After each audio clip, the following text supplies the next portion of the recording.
he literally had no idea about this drama until he saw a bunch of like crazy people literally losing their minds on Twitter. And it really doesn't matter. I hope everybody takes the lesson from this, that you can comfortably ignore these people with no real life consequences. Which I don't think is going to be the lesson Twitch streamers are. Is crying on camera the new meta on Twitch? Is it the new bathtub streams? It's always been. It's always been the meta online.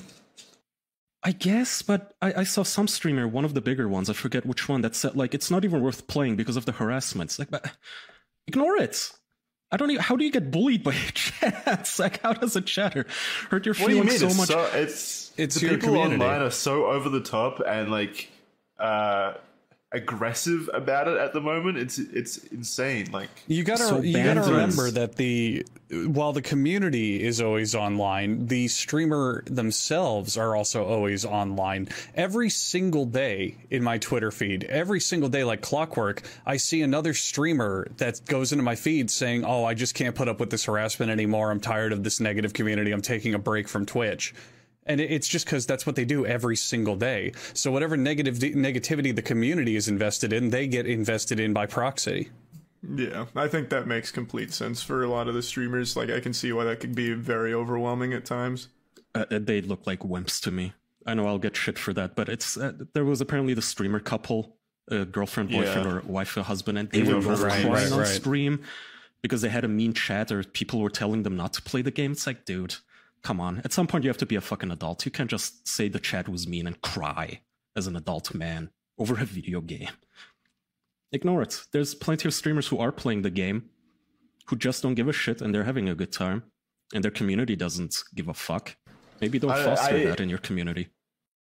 I can see how it would be shocking to someone who doesn't get criticism or people aren't yelling at you all the time, maybe. Kai, I think you're just used to it, perhaps. But, yeah, I think it's just a level of like familiarity with it. Yeah, like that. I think there can be quite a shock. I disagree. With it, yeah. I disagree. I think this is them reaping what they have sown. If you sow a community of people who are hypersensitive and who are hyper likely to just cancel you over the slightest mistakes, a quote unquote mistake, not that this was one, or offenses, then this is what you get. You should not humor those people. Your response to someone saying, you should not play that game, it's harmful, the response should be, fuck you. Don't watch them. Fuck off. Well, that's basically what they did, right? They played it. They are still playing it. And then they cried. Like, and that's because it's the shock of it. Yeah, it's the shock of it, man. Like that. They've always had like a very like positive community, and to have that turn on them, like that's not an easy thing. Like 100%. I totally get it. The majority of Twitch streamers are echo chambers. The vast majority, and the vast majority inside that is positive echo chambers. There's the occasional outliner like Wings of Redemption or whatever where the chat is not, like they're negative, but the vast majority of Twitch streamers are positive echo chambers. So when they're a Harry Potter fan and they're excited for the game and they want to play it, and then half of their chat is going, "You're fucking scum, kill yourself, what are you doing, how could you, you've betrayed me," it's hurtful, you know? Yeah. Yeah, I know, but when the echo chamber turns against you, being used, like, it's positive in the same way the Steven Universe fandom is positive, and then they cyberbully a girl into suicide because she drew a picture they didn't like. I'm kind of tired of just pretending that these people are positive as well. Yeah, those communities. I've said this before. Like, have you ever heard of like the Mortal Kombat fandom bullying someone to death? It doesn't happen. It's always these the self-proclaimed we're uwu. Inclusive, loving, positive, narcissists. The more outwardly positive a lot of communities are, the more inwardly toxic they are. Wow, that was kind of profound. Yeah. It's a nice little phenomenon where it seems the more they have to show how positive they are and how unrelentingly positive they are, the more when anything strikes the chord, when anything rubs against the grain, they just have a fucking meltdown. I think I take issue with the word positive being used here because I don't think it's fully accurate because they're extremely negative usually. What is the word that would be toxic? Ethical, maybe? This actually is toxic. It's not the people playing a video game who are toxic.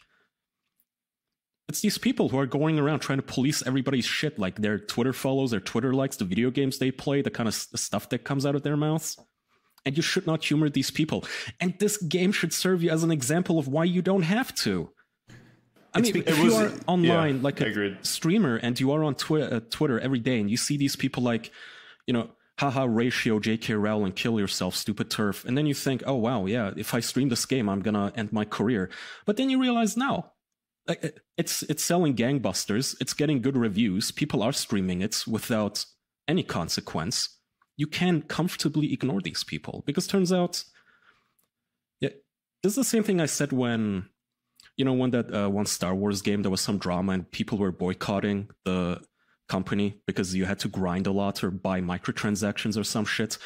Like, or when the Hong Kong drama happens with Blizzard because some esport player said free Hong Kong and he got banned and people, like hundreds of people on Reddit deleted their accounts. Like in those instances, okay, sure, I understand your boycotts, but you're a drop in the bucket. Nobody. Okay, so hang on. Millions of people will still play the game and buy it. Hang on. For the Blizzard one, I read an article a couple weeks ago that over the last 3 years, they have lost 29% of their player base. So probably because their games suck, not because of that boycott, though. Possibly. You can't really prove what it is, though, to be fair. That is true. Yeah, that is true. No, you can't. So like but it is so unlikely. Like I said, the normal experience for people who are not us, who are not weirdos who read Twitter every day, their experience, if you went up to them and said, are you buying Hogwarts Legacy? I mean, do you support this? They would go, what the fuck are you talking about? I like Harry Potter. I want to go to Hogwarts. That's it. They don't know anything about it. Like a Brazilian soccer mom on the other end of the planet isn't going to stop buying her children Harry Potter books because Zoe Zinnia trans flag emoji in his name is like having a meltdown over it. They're not even aware of this. I'm curious. And I think that's what hurt their egos the most, is that most people don't even know about the drama. I'm curious what you guys think about the people who are getting the game but explicitly pirating it to not support J.K. Rowling. I mean, I have nothing against piracy for any reason. Yeah, I don't really care either, to be honest. I'm anti-piracy, but I don't care as well. Yeah, I haven't really thought too hard about it, but I just don't like how that kind of hurts the dev team and people who are largely unaffiliated with it. But I get it. I understand if you have your reason and you want to pirate it. Yes, go ahead and pirate it. Well, it just seems like a convenient excuse to steal something, basically. To me, like, yeah.